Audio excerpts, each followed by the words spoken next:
with his own eyes. Because who the invites a paraplegic to an orgy? It's a great... Chappelle is really good at this. The thing that he's ostensibly making fun of here is this crazy...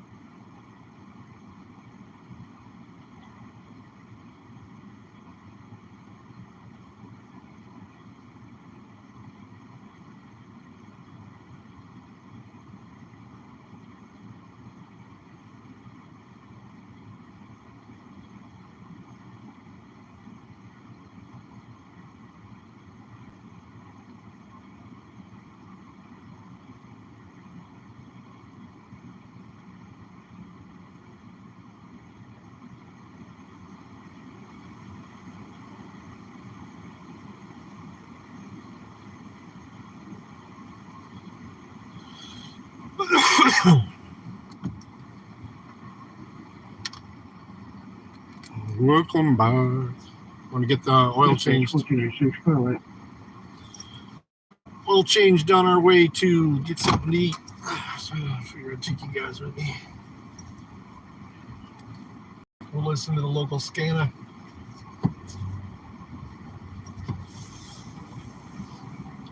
In case anything badass pops off.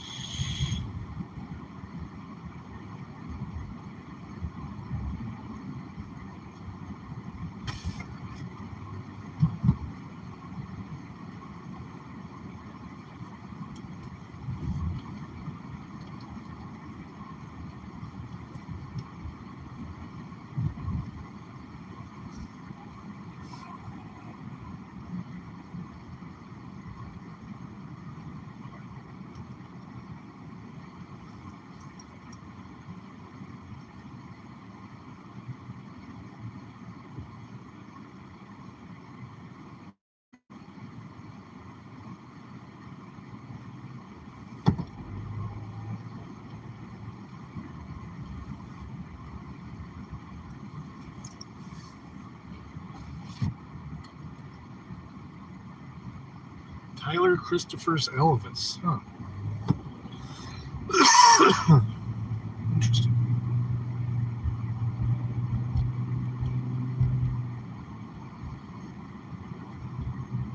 I don't know who Tyler Christopher is.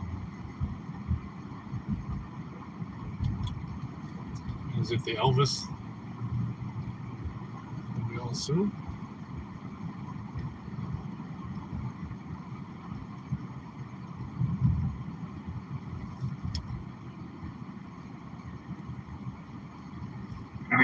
How many color note that is?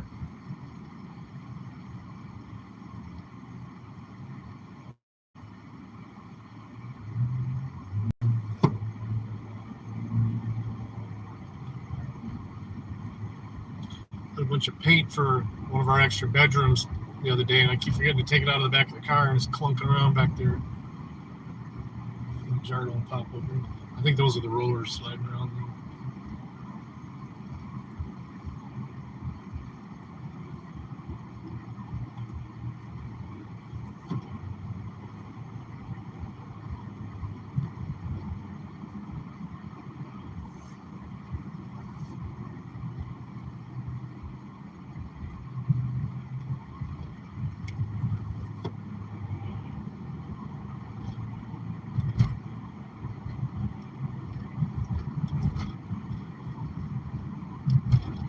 Oh, shit. Ugh.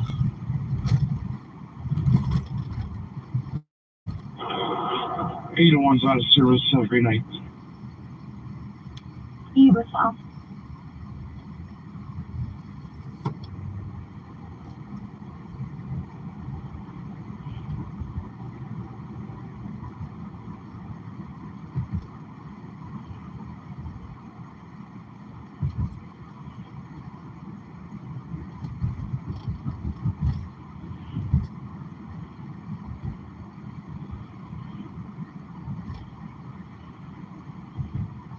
Central Dispatch, I'm here with the BOL. Any unit in the area of Denison and Day.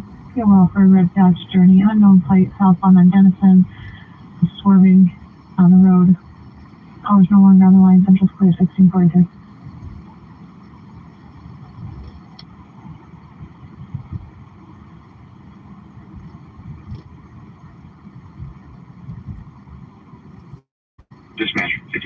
7. I'll be clear of this with an IR. You can show them the 728 South Rossler for follow-up.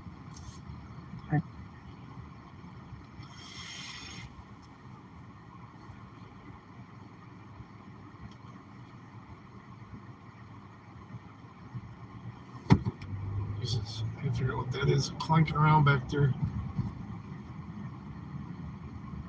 Anna?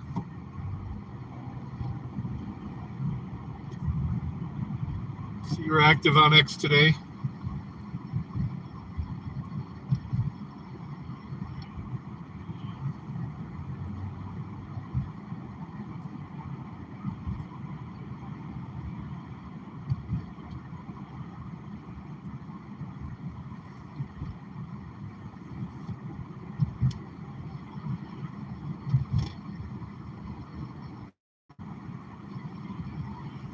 Central Professional, one word for your permit, man.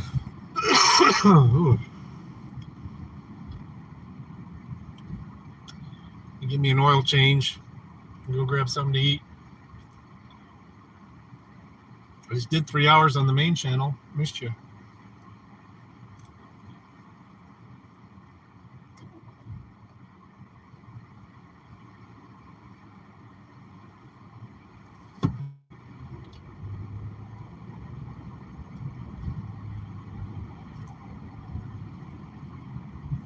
And Central Q 5857. Is that really a line? Get in here? Oh, it's back on the line. It looks like Fuck. the address of the stalker ex-boyfriend is going to be 6457 South 60, 6457 South 60. The stalker. He also Ashley's father via TX and advised that he was 2 doors down at Sabine and Main driveway.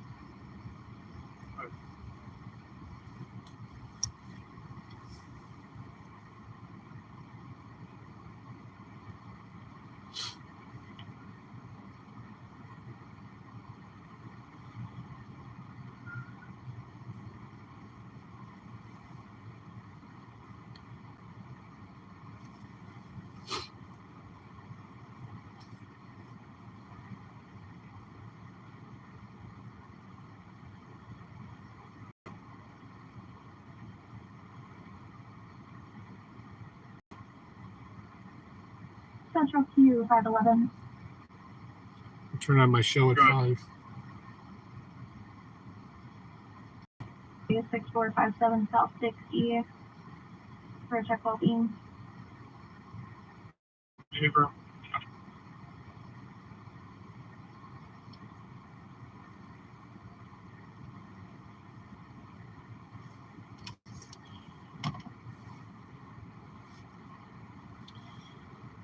What else do we got to watch? This scanner's boring.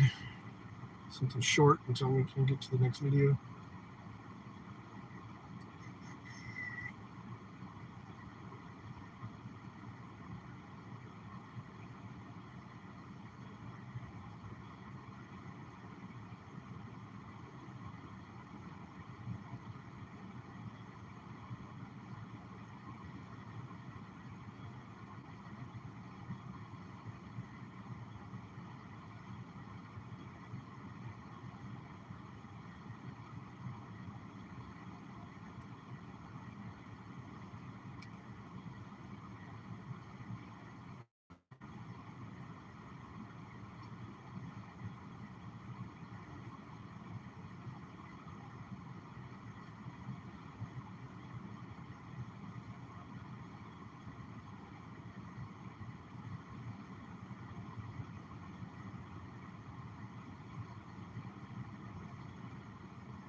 how has the beef online with Hans evolved since the last time we spoke? It's evolved.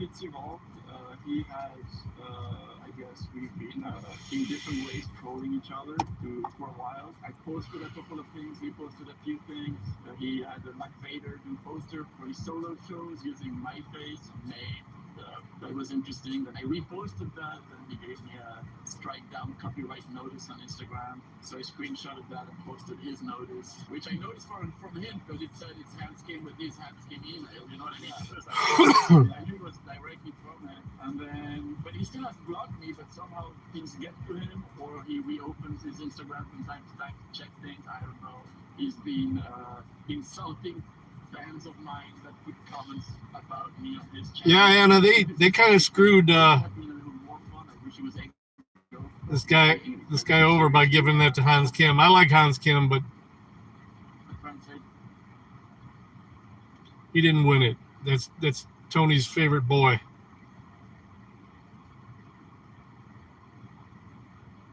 All right, so I'm sure everybody has at least heard about Cat Williams' appearance on Shannon Sharp's podcast. This went insanely viral. Everybody's been talking about it. It did 12 million views in one day. So this might have been one of the biggest podcasts ever, possibly. And it's because Cat Williams did not hold back. And he spent basically the whole podcast calling people out, like Kevin Hart, Steve Harvey, Cedric the Entertainer, and a ton of other people, and it was just hilarious to watch. I'm just saying, I can't let these dudes lie. Cedric's sitting here telling you why he ain't a movie star. He don't really look like a walrus. You didn't say nothing. He can't even get his arms off his stomach sitting over here. Why I'm not a movie star. What? He never wrote anything. Remember, when Cedric the Entertainer starts, he's supposed to be singing, dancing, and telling jokes. That's why he's called the Entertainer. Right. We found out he can't sing, can't dance, and doesn't write jokes. He did 4 comedy specials. They're so bad, Shannon, they're not available on Netflix or Tubi. Can I say that again for the audience? They're so bad that they're not available on Netflix or Tubi. You don't think Sam's a good comedian? The world doesn't. Hey, Joko. Sir, I have 12 comedy specials. Stand with Kurt. He's roasting everybody. I love Joe Rogan, but he's right. He briefly mentioned him and his group of comedians, which of course caught a lot of people's attention, even Joe's attention. You know, he ended up responding to this, which we'll get to. But first, I want to play the clip here. If you were a comedian that cussed, you were ridiculed by the mainstream comedy geist. That would be like me being on Joe Rogan. Don't want me on there. I need to be on Shannon. Joe got 6 comedians that never been funny. He want to push out. But that's really how it is. Yeah, so he's definitely right about Joe promoting unfunny comedians. But, I mean, Joe himself isn't the best comedian, so what do you really expect? It is hilarious, though, that Kat mentioned this on a podcast with 12 million views, and this clip is shared all over the place. And more people are starting to realize that because of podcasting, Joe's group of friends became way more successful than they ever really should have been. And I don't know if Kat was just throwing out a random number or if he had 6 specific comedians in mind here, but I'm sure people could probably guess he was thinking of Brendan Schaub at least, or maybe Bill Kreischer or Tom Segura, or even possibly Andrew Schultz. Because now I think those guys, at least Bert, Tom, and Brendan, are starting to realize there's only so much Joe could do. You know, going on his podcast is not, you don't get the same boost. And Joe's audience is already well aware of them. So it's not like they're going on there to get a new audience. Everyone knows who they are. Better not put Shane Gillis in that category. That dude is fucking hilarious. They're content on coasting, and just it's saying. not going very well for them. And it's funny because even though Cat Williams was roasting them, I'm sure they saw the views that this podcast got, and they're just thinking, damn, I need to get him on my show. Like next week, we'll probably hear Brendan Schaub mention that him and Cat are best friends, and they talk on the phone every day. I don't like Brendan Schaub, though. I'm sorry. Which I would love to see. The only reason I think Joe has anything to do with them is because also Cat mentioned at the beginning of the Shannon Sharp he's another CTE MMA fighter. Podcast appearances, and he'll only go on him if it's somebody that he really respects. Get ready to get my oil changed. But hopefully we'll waiting in line. Usually I pull right in here. They're actually pretty busy today. I love Cat. He's one of my favorite comics, and I'd love to have him on. We talk about him all the time. If he's down, I'll make it happen. So that'd be really interesting. And I give Joe credit for inviting him. What is fouling? Usually he doesn't respond to that kind of stuff. If somebody calls him This place here says golf simulators, bar, axe throwing, and fouling. Fowling. What's that? What's fouling? I'm surprised that he responded to this, but also I did see people mention that maybe he's thinking of the views he could get from it. Obviously he doesn't really need it, but I think this might be the last year of his Spotify contract, so something like this could definitely help with the next contract that he gets. But also, Do I buy my own? No. Why the fuck would I buy my own? They have it here. Just talking about how funny Cat is around a month I ain't ago. changed my oils since I had Podcast. a truck They where it watched was his bar for easy Funny to do. Specials, and they're also talking about this interview he did. And it sounded like Joe to have him on. So even before he called him out, I think Joe was open to it, but he probably just never invited him because maybe he figured he never wanted to do it, which I don't think Cat really does. I don't think we'll see him on there. Like when he called Joe out on Shannon's podcast, doing that just to take a shot at Joe and make a joke about him and his friend group, because in that interview he was doing that with basically every comedian, and obviously Joe is one of the top ones, so you got to take a shot at him. But it's hard to tell how closely he actually follows the Rogan sphere and what he actually thinks of these people. Like I couldn't find any other times where he's talked shit about them at all, but I did find this one clip where he's talking about cancel culture, which is obviously a big talking point on Joe's podcast, and a lot of his friends like to complain about it. And he basically said it doesn't exist. And he's like, even when these comedians could say whatever they want, they still weren't very funny. Some of these things are for the benefit of everything. Nobody likes the speed limit, but it's necessary. Nobody likes the shoulder of the road, but it's there for a reason. My point is, people weren't all that extremely funny back when they could say whatever they wanted to say. At the end of the day, there's no cancellation doesn't have its own culture.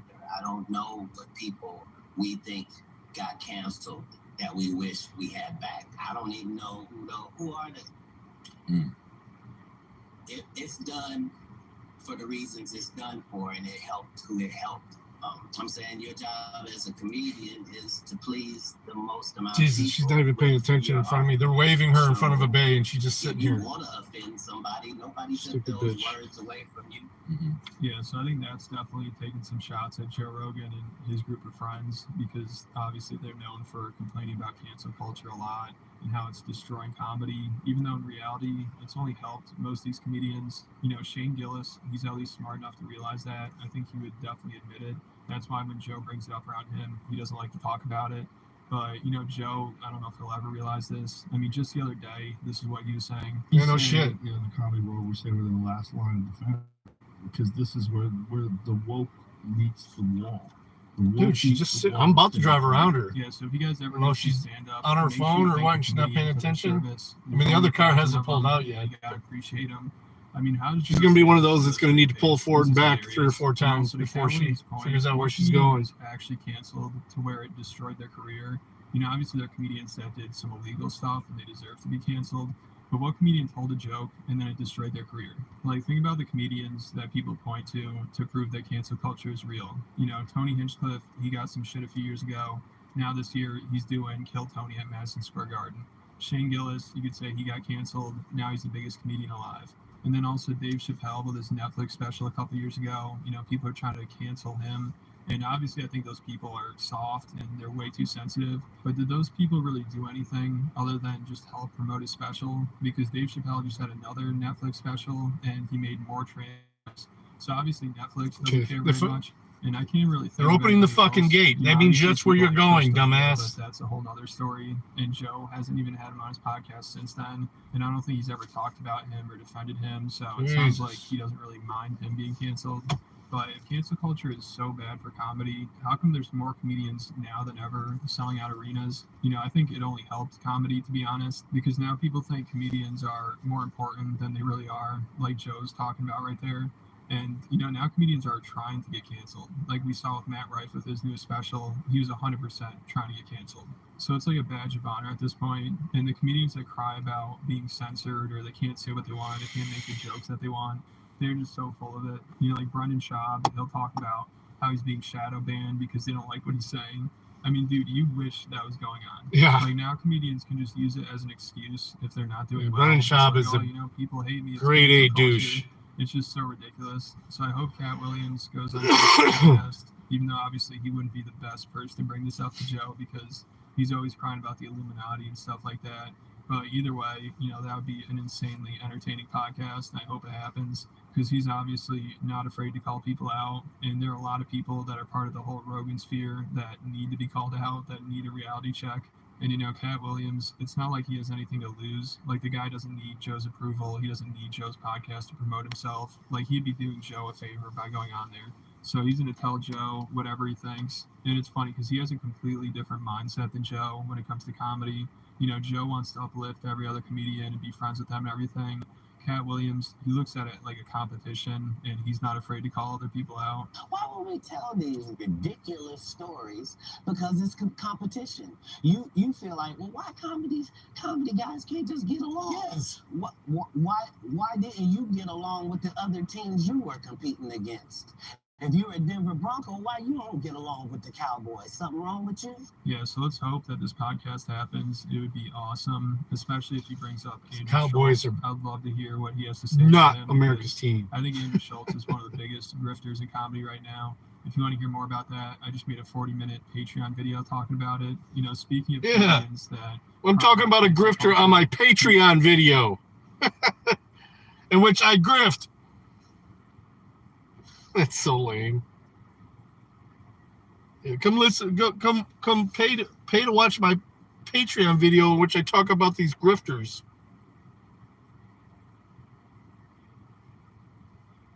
His torso, he came out and said, "Sorry, I'm not debating this. Sorry, your mother-in-law died. I don't care about Melania's mom. You're showing up, and unless you agree to testify." The Judge Engeron's little, communist script here. Trump needed to say a certain thing, and then he could testify. But Engeron was basically trying to, compel his speech, and there was a spicy back and forth. And we're going to go through all of it. We'll also take just a quick look at the closing brief that was submitted by Donald Trump and his team. Of course, the arguments are going to be taking place tomorrow. Trump is not going to be participating, according to the judge, and this is going to be interesting. I mean, I think, the judge is obviously going to rule against him and against his businesses. The amount, the penalty is yet to be revealed. And so I'm sure it's going to be pretty significant. We'll see what Trump says. I can't believe it's taking this long. But it's usually oil changes. Brief. I'm only here for we'll only hit fucking some of the highlights on it. 10 minutes. Trump came out, issued a response to all of this, and we'll listen to see what he has to say in response about all of these weaponized onslaughts, all of this lawfare. Chili? I'm gonna. And in our second segment, we're going to see what's going on with Big Fannie Willis, who got weighted by her special counsel. I haven't seen anything from him in a while. Professional douche. Apparently, Fannie has been subpoenaed to testify in Nathan Wade's divorce proceeding. Oh, no. So, of course, the proper relationship is alleged to be with Nathan Wade, the special counsel who's paid over $1 million, the special counsel who met with White House counsel for 16 hours, got paid $4,000 for that before the indictment was ever filed. Remember, Donald Trump's indictment was filed on August 14th. Fannie met with Kamala February 22nd, before the indictment. So Fannie went and hung out with Kamala at the White House, and Nathan Wade, the special counsel, he was somebody who met with the White House counsel. I still have separate dates, both again before the indictment took place. So you refresh my recollection on those stories. This is Gingrich's theory that the White House counsel. Good. Hey, I appreciate you without the thank you. It means a lot. On Monday. Turns out she did, and it explains why this case is so bad. Essentially, why 4 different co-defendants have all gotten diverging deals, because there is no actual case here. It's just a political hatchet job to try to fog Trump down. Congress is demanding some answers from the administration. They're saying, if you have been meeting with Fannie and you've been meeting with Wade, maybe they went up there together, at different times. Who knows? But Congressman Gooden, he is demanding answers from the Biden White House. And why are they showing up? This is a Valvoline wrap it up with advanced care. Who's going to be in the house? Expensive shit. Explaining her take on the whole saga. And then, of course, lastly, but not leastly, big show of the day. Hunter Biden violates yet the subpoena yet again. Same subpoena, still in full force and effect, I would imagine. But Hunter showed up in Congress and walked right out of there. It was a wild scene this morning. We talked about it as it was breaking. Watching the watchers.locals.com, our members only community platform, where we're doing our morning live stream. But Hunter just kind of waltzed into Congress today, taking his sweet time, going right through security. All right, go ahead, bud. Hung out with the oversight committee. Nancy Mace obliterated him, said no one's above that, even though Hunter kind of is. Marjorie Taylor Greene dug into him, and then I got several different angles of Hunter exiting the courtroom. Because as soon as Marjorie Taylor Greene came to the microphone, Hunter just kind of packed it up and said, all right, I don't want to see any more of my nudies, so I got to get out of here. So they packed it up, and he exited. A lot of different, scenes there. Reporters were just brutal today. I loved it. This one from Fox was saying, Hunter, why do you talk to Joe about business? And then Hunter, had a nice conversation with her, so we'll get to that. We also had Byron Donalds had a fun line today saying none of this is about white privilege, it's about another kind of privilege, which you know what that is. And then Avi Lowell, Hunter's lawyer, he made a full statement about the whole matter, and Hunter got asked some questions by the media, like this one was very pertinent. You mean tested? See if there's any metal particles in it? Do you have a preferred blend? Like the old oil? When you are imbibing? And Know so what we'll you have a lot of fun digs at them today, no doubt. But we've got 3 beautiful segments today, my friends. As you can see, Hunter went to Congress, Fanny got served, and Ariola Engeron, the bonus torso. He is now prohibiting Trump from even speaking during closing arguments. And so, No. as you can see, we've got a lot to get to today, my friends, and I'm glad that you are joining us. It's a beautiful day. I hope your week is rocking. And I don't even know where you would get that done. Only stream this morning. For our YouTube members and our locals fam, watching thewatchers.locals.com, we do members only stream in the morning. We do Saturday streams, and we've got a lot of fun stuff that's happening there. So come check it out. An amazing community.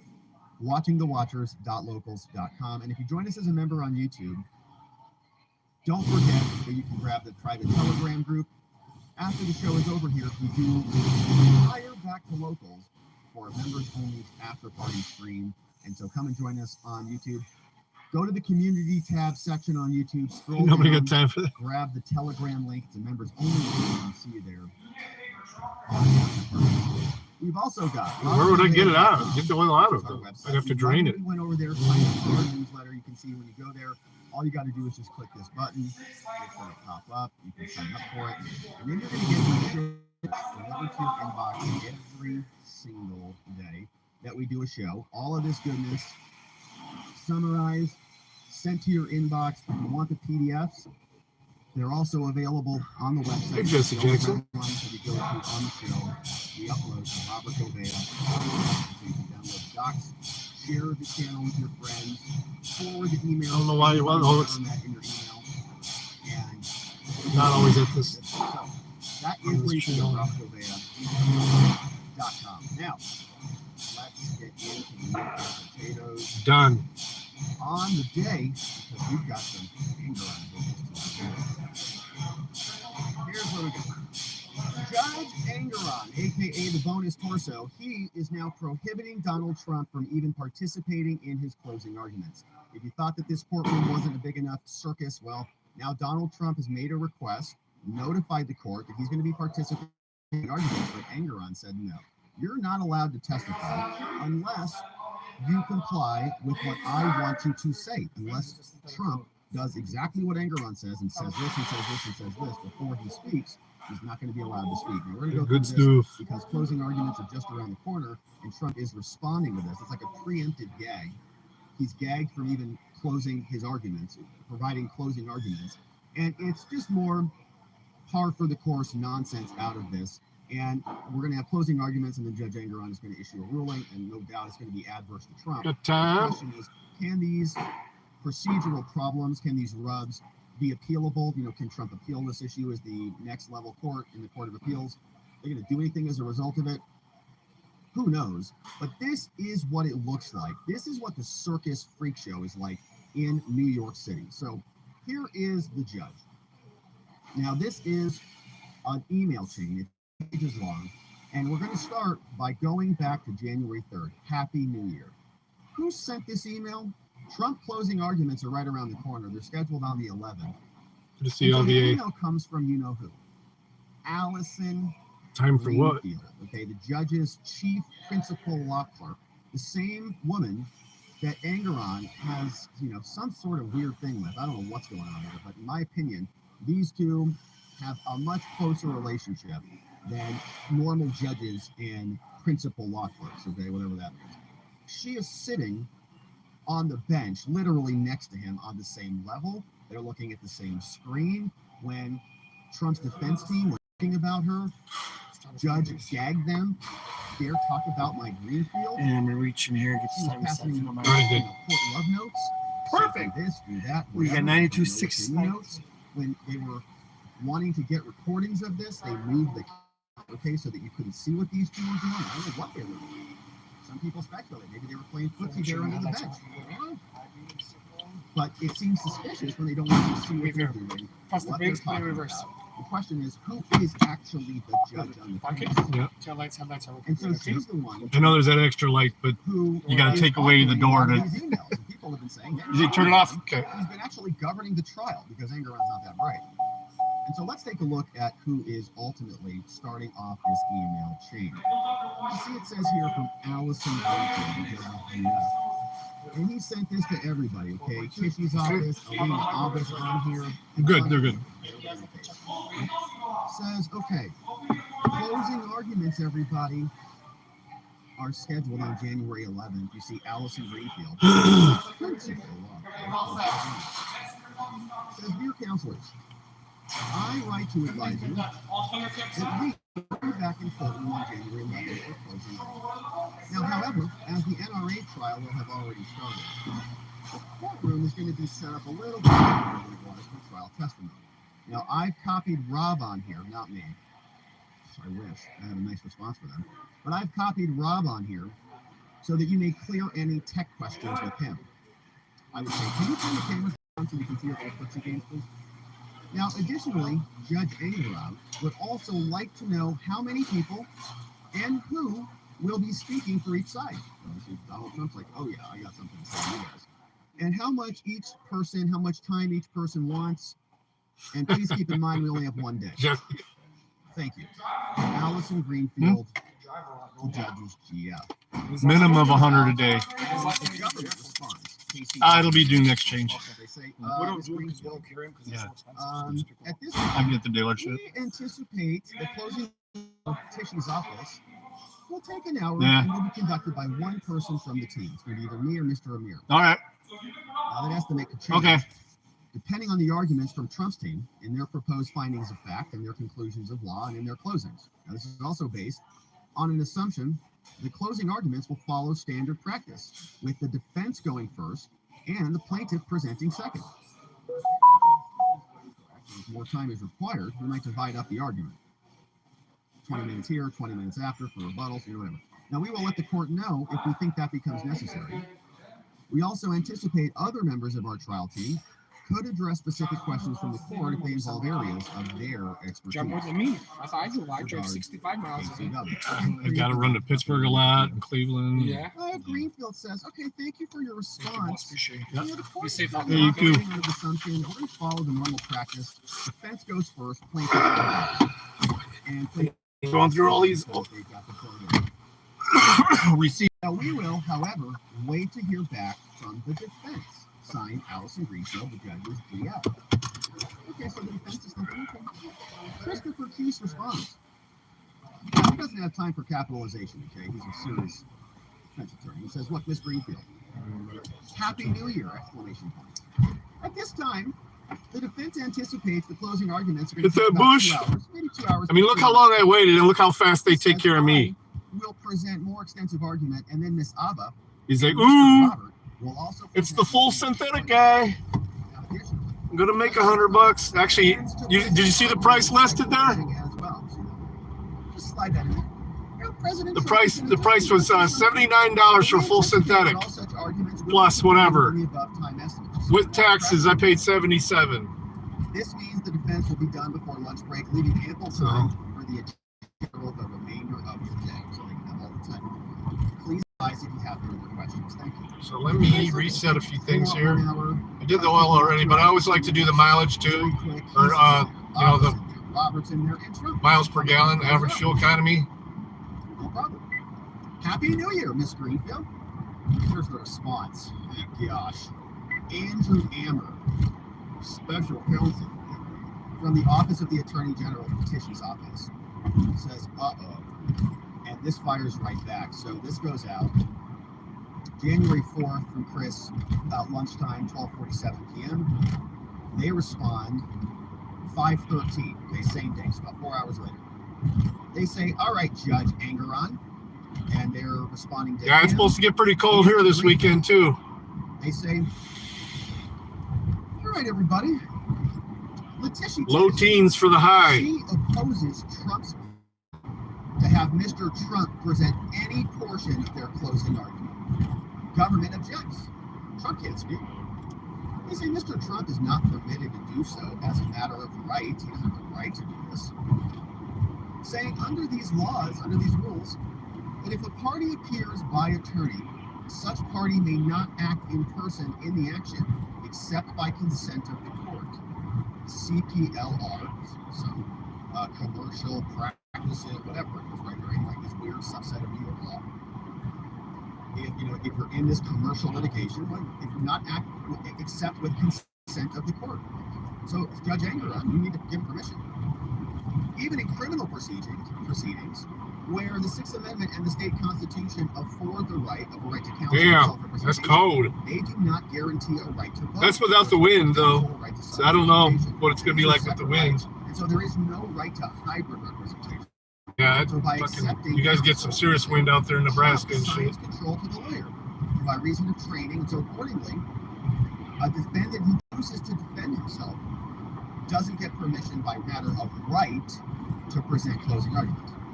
But nevertheless, the court has the power and the exercise of its discretion to grant a specific application for limited participation of the defendant as counsel, but only when doing so is not going to disrupt the orderly administration of justice. And allowing Trump, they say, to present even a portion of Negative 32, geez. argument would do both. The court has already found that Mr. Trump is. I think it was like 3 years ago we had a super cold one ourselves. He's evasive in responding to the. I gotta remember, I still have a fucking air conditioning unit in one of my windows I'm gonna remove. That's cold. It's gonna leak cold air constantly. Also, the lawyers can't talk about it. Come on. Especially for passing law bills. So allowing Mr. Trump, they say, to present closing argument will invite more violated court orders and will invite more speech that will disrupt us. And moreover, Trump had the right to present testimony on his case when he was on the stand, but elected last minute to do so for their presentation of case. He didn't choose not to take the stand. They say, so allowing Trump to participate now in closing arguments would grant him the opportunity to testify without being subject to cross-examination, thereby depriving the people of a fundamental right of prejudice, especially in light of the court's prior determination that Trump is not a credible witness. And so they say Mr. Case's email should be treated as an application to allow Mr. Trump to present closing argument, and as we detail, it should be denied. So Trump should not even be allowed to speak. Andrew says it's Later, Jesse. to our proceedings. And so Thanks for hopping in. Angeron says, oh, perfect, I hate Trump. So here, let me respond to this.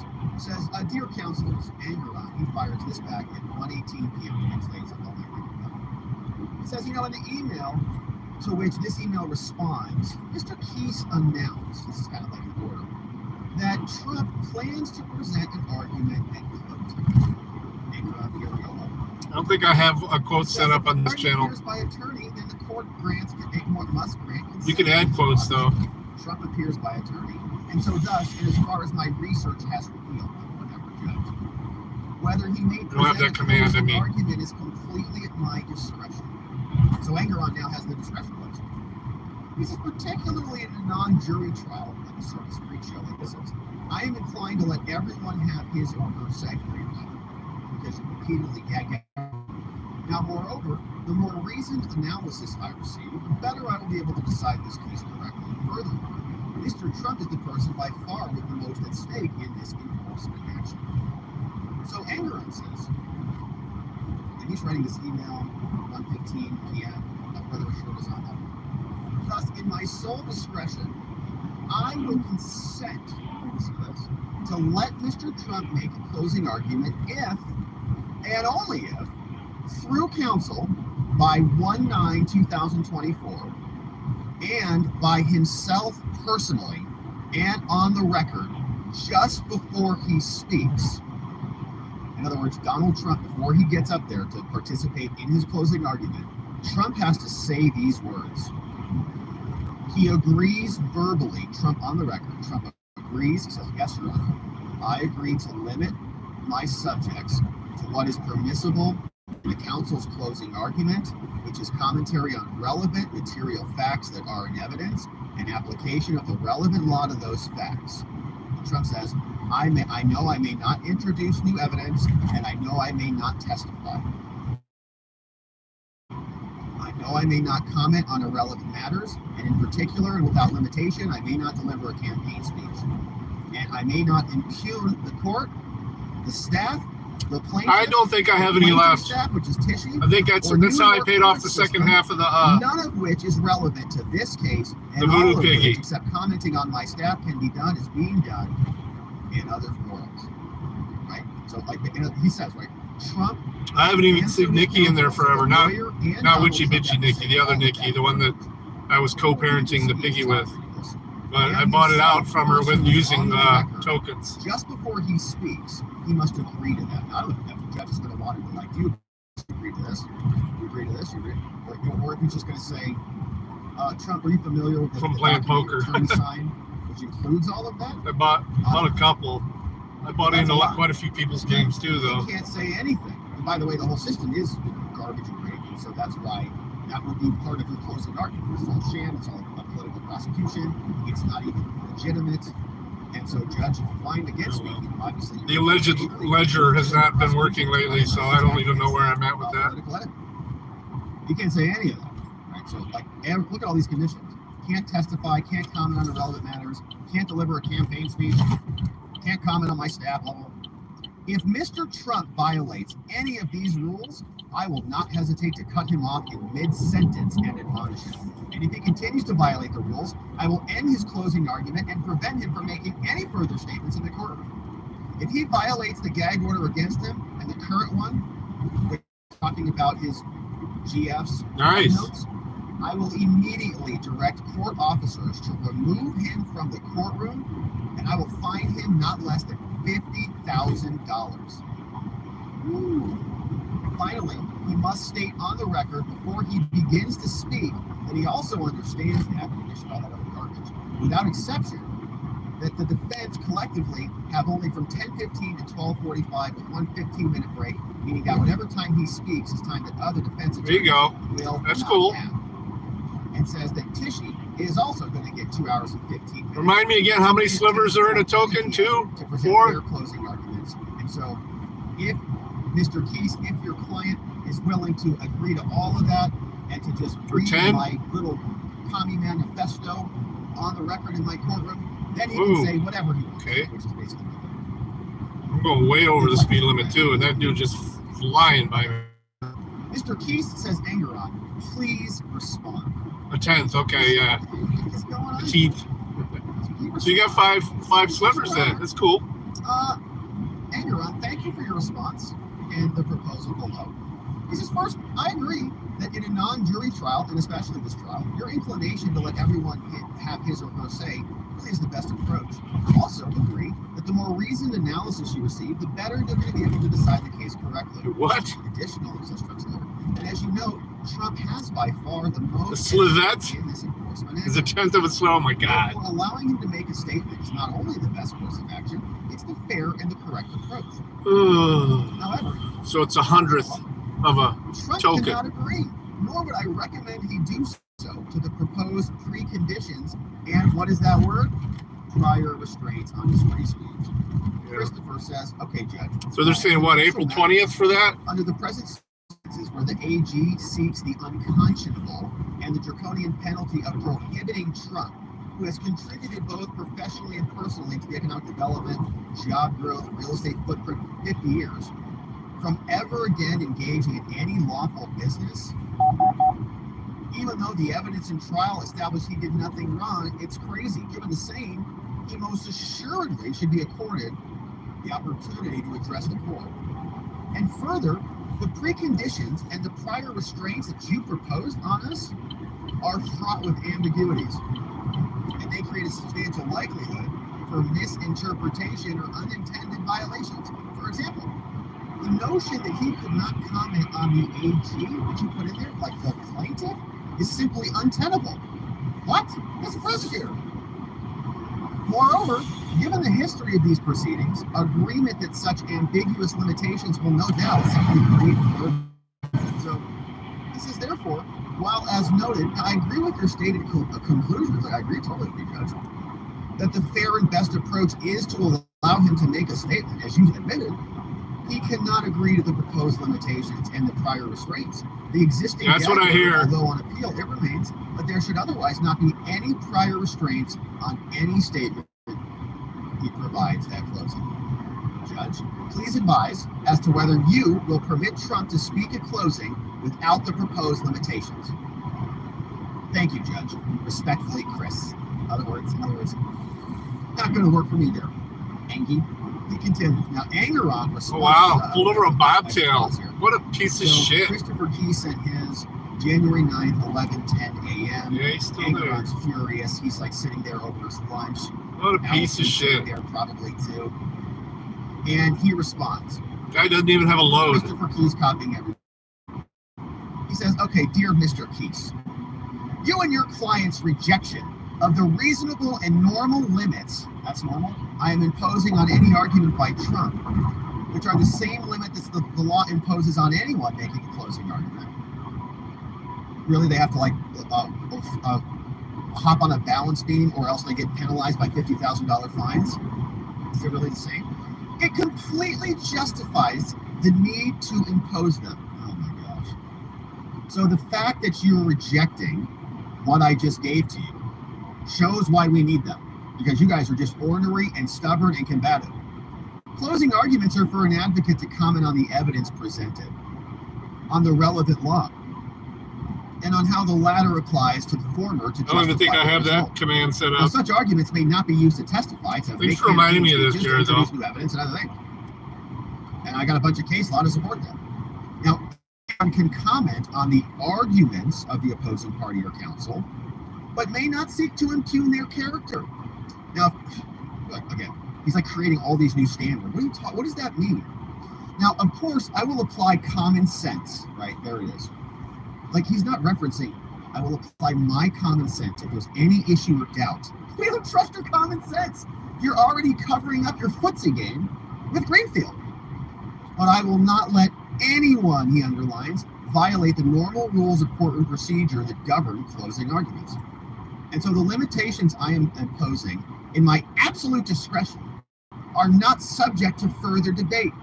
Angeron tells Christopher Keys, take it or leave it, buddy. Please let me know which by 4 p.m. today.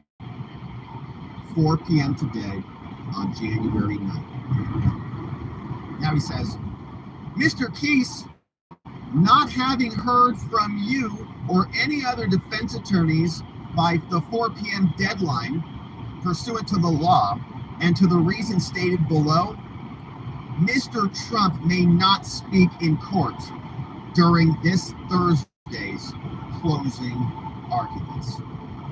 Now, in order to preserve the record for appellate review, I'm going to docket this email chain, and they did, which is where I got it. Signed by Judge Angeron. So Trump is banned.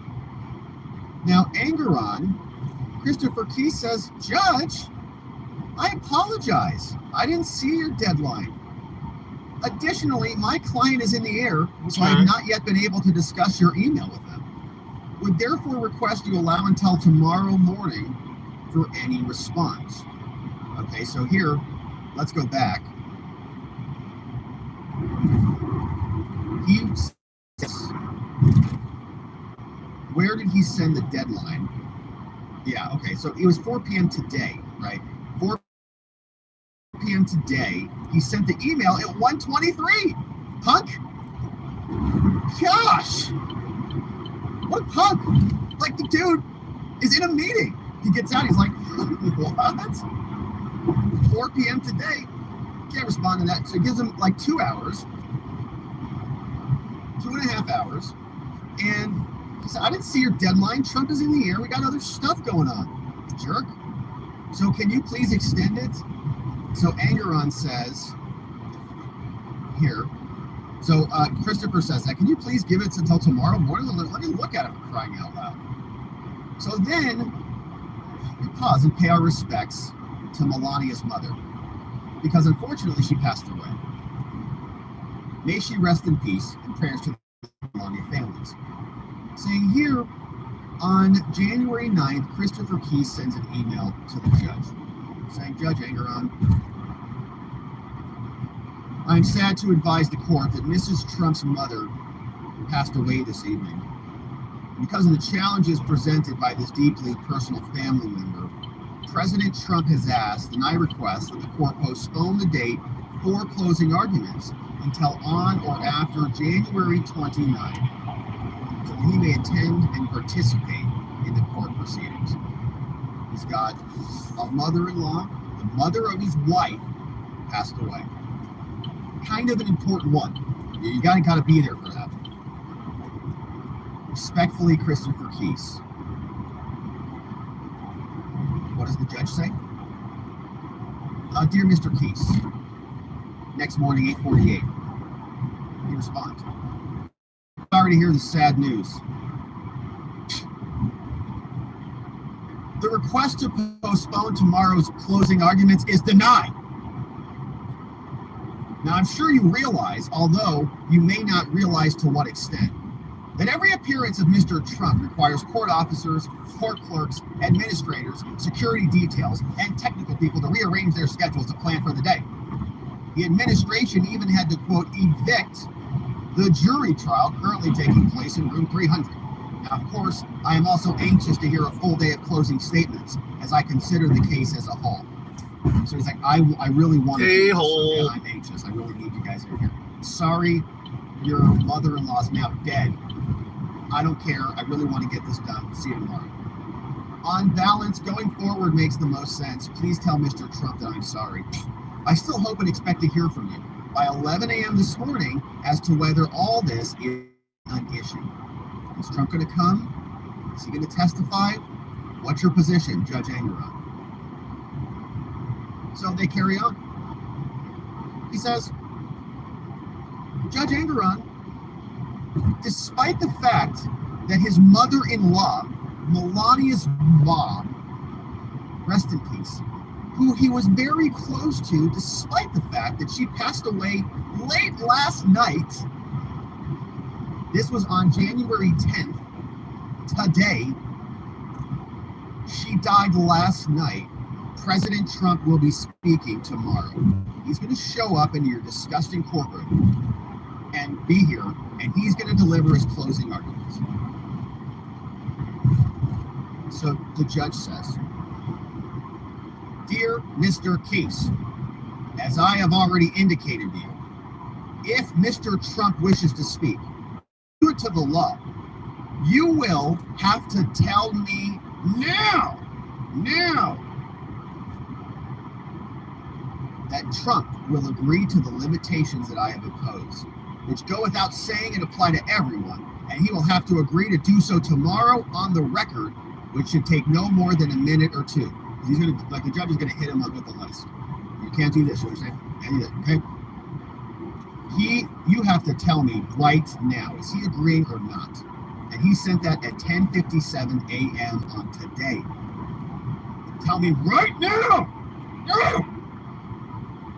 Allison, sitting right next to him, is like, you have to be more firm, Judge. Like, be firm. Like, you're tough. He's like, yeah, let me put it capitalizing. So Christopher Keese says, Your Honor, Justice Angeron, this is very unfair, Your Honor. You are not allowing President Trump, who has been wrongfully demeaned and by an out-of-control, politically motivated attorney general to speak about the things that must be spoken about, period. Not even a goodbye or anything. This is very unfair. He sends that back at 11:40. That deadline is now passed, hasn't it? Christopher. What's the message? Okay, it's sent. Response, he says, "Dear Mr. Peace, I won't debate this yet again. Take it or leave it. Now or never. You have until noon, 7 minutes from now, to respond. I will not grant any further extensions." Caps lock. Justice Engeron. Right now until noon. Now, Mr. Keys didn't respond. Get out of here. So Engeron responds back. I'm actually going to kill the And he stream now. I says, got to "Dear get on a Mr. phone call. Keys, not Got having it private. heard from you by the Love you third guys. Thanks for extended riding with deadline, me. which was noon today.